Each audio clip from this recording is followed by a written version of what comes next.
Dear student, good morning. आज हमारा जो टॉपिक है डिजिटल इलेक्ट्रॉनिक्स का चैप्टर नंबर 8 का ट्रांजिस्टर एज अ इन्वर्टर,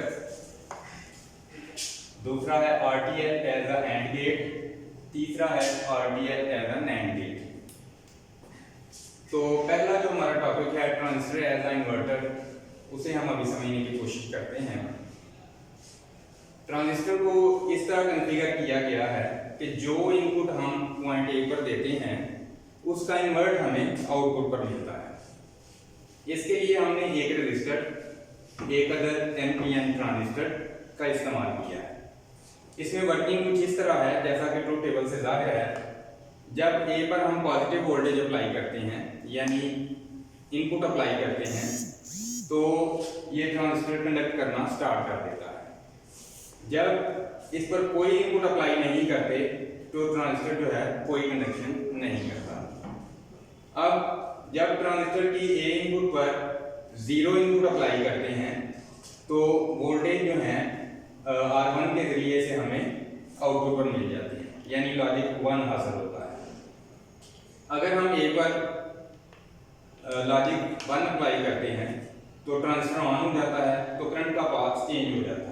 ये रजिस्टर के थ्रू, ट्रांजिस्टर के थ्रू ग्राउंड की तरफ चला जाता है, जिससे हमें आउटपुट पर जीरो लॉजिक हासिल होता है। दूसरा टॉपिक है ये RTL as AND gate. RTL का मतलब है रजिस्टर ट्रांजिस्टर लॉजिक, यानी रजिस्टर और ट्रांजिस्टर को यूज करते हुए हमने ये सर्किट बनाना है। इसका सिंबल हमारे सामने है।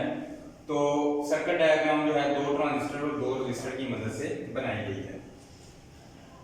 Q1 में देखें तो इसकी बेस पर एक रजिस्टर लगाया गया है, इसी तरह Q2 को देखें तो इसकी बेस पर भी एक रजिस्टर लगाया गया है। इस तरह जो आउटपुट है वो ट्रांजिस्टर 2 के एमीटर टर्मिनल से ली गई है। अब जब इस सर्किट को VCC अप्लाई किए जाते हैं और टर्मिनल नंबर A पर लॉजिक 0 और टर्मिनल B पर लॉजिक 0 अप्लाई किया जाता है, जैसा कि वर्किंग में जाहिर है, तो आउटपुट पर हमें 0 हासिल होता है। इसकी वजह क्या है?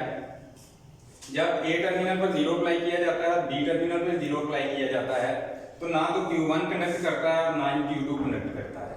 इस वजह से आउटपुट जो है वो 0 रहती है। नंबर 2 पे देखें तो A पे 0 इनपुट है, B पे 1 इनपुट है।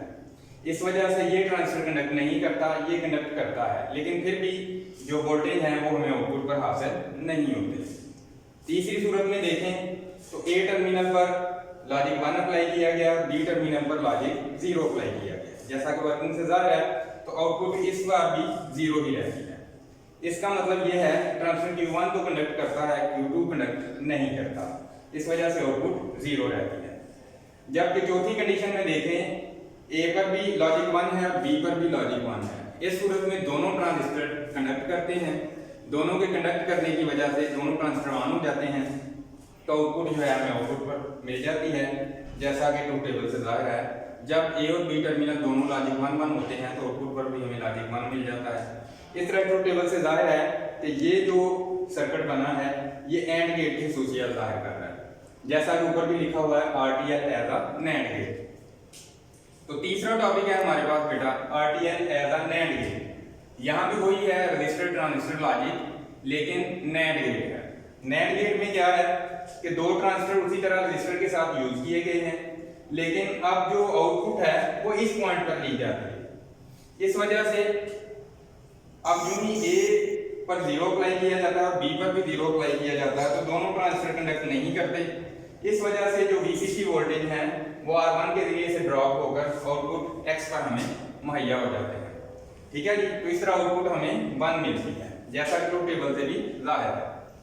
दूसरी सूरत में A पर 0 अप्लाई करते हैं और B पर 1 अप्लाई करते हैं, तो Q1 जो है वो ऑफ रहता है, Q2 जो है वो ऑन हो जाता है।